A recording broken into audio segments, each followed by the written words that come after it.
Duplon et Shein devraient avoir le même combat. C'est-à-dire tous les deux, des pétitions de 2 millions de signatures. Je vais vous expliquer pourquoi.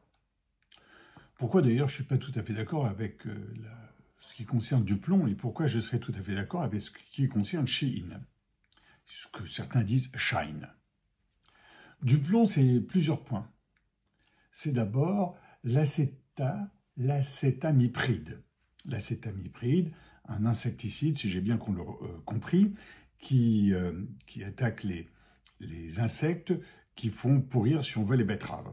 Aujourd'hui, ce qu'il en est, c'est qu'on voit de nombreux producteurs de betteraves qui sont passés à d'autres cultures, comme par exemple la pomme de terre, et il y a des sucreries qui sont en train de fermer, et nous allons donc avoir du sucre venant du Brésil, entre autres, avec consommation d'acétamipride ou d'autres insecticides. Donc en fait, ce qu'on fait, c'est qu'on tue l'agriculture française, on tue l'industrie française au bénéfice de ceux que l'on n'aime pas à l'intérieur du Mercosur, etc.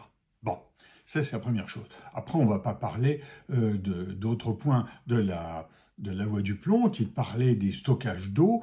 Écoutez, en période de sécheresse, on peut légitimement se poser la question du stockage de l'eau quand à certains moments, on arrive à un climat tropical, une tropicalisation du climat, où il pleut énormément, à d'autres moments il pleut moins, où il pleut pas, et donc on a des périodes de sécheresse. Donc il faut à un moment stocker l'eau, il faut y réfléchir.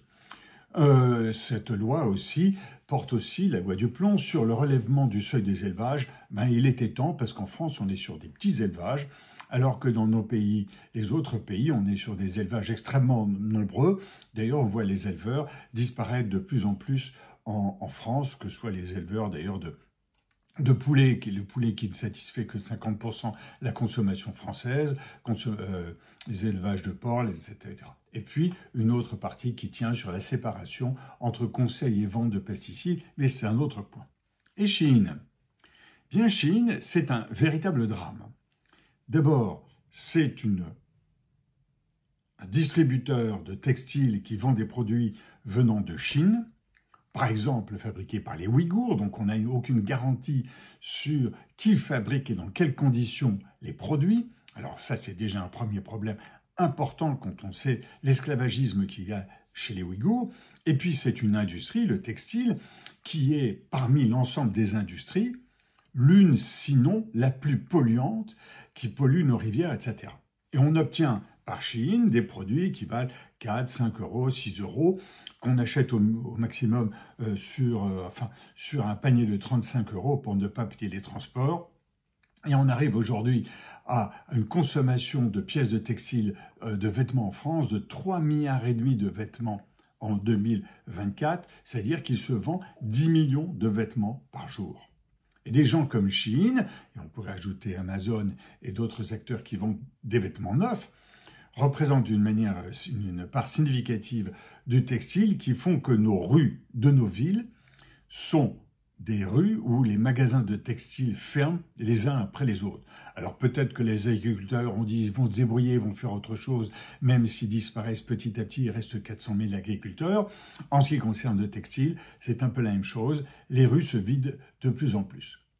Mais ce qui est plus grave, et c'est là où je ne comprends pas qu'il n'y ait pas de pétition contre Shein, ce qui est plus grave, c'est qu'aujourd'hui, Shein s'associe avec Pimki. Alors, vous chercherez quel est le hasard qui fait qu'il y a une association avec Pimki pour vendre des produits Shein sur Pimki.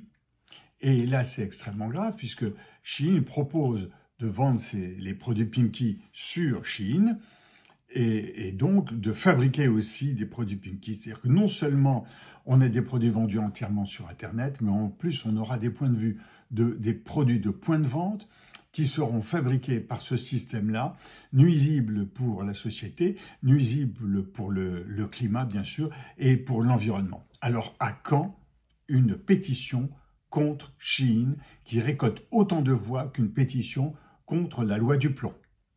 Je repars en plongée. À bientôt.